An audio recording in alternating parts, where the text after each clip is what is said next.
Βέβαια, μην τα λες αυτά, βρε παιδάκι μου, μην τα λες αυτά. Να σου πω τώρα εσένα που είσαι ντροπαλό αγόρι. Ντροπαλό. Μία μου λες εμένα ότι θες να με παντρευτείς, μου την πέφτεις λίγο. Ελάτε εδώ να σας πω γεια σας, γεια σας.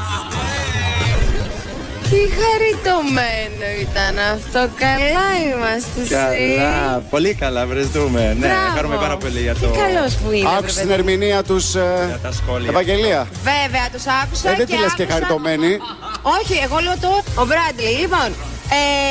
Ακούσατε τα καλύτερα από τους κριτές. Αυτό κατάλαβα εγώ τουλάχιστον. Πάρα πολύ. Δεν έχουμε λόγια πραγματικά. Πώς νιώσατε τώρα με αυτό? Δηλαδή, κοπότι άκουσα ο Θοδωρής έδωσε και ραντεβού στον τελικό μέσα στους δύο. Μακάρι, τι να Το πω, λέει μακάρι. σε κάθε live, είμαστε πολύ κοντά άλλωστε. Ναι, ακριβώς. Ακριβώς.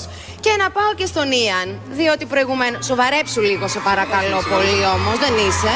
Λοιπόν, εσύ τραγούδησες. Τραγούδισα. Ναι, τραγούδησες. Όταν χωρίζεις από ένα κορίτσι, ένα δεσμό, Ναι. έτσι ακριβώς τραγουδάς? Όχι. Τότε τι έγινε σήμερα? Δεν ξέρω τι έγινε. Δεν ξέρεις. Όχι. Όχι. Εντάξει.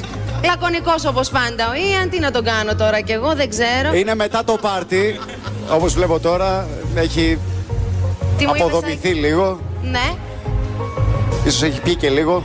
Ωραία. Ναι, κάπως έτσι.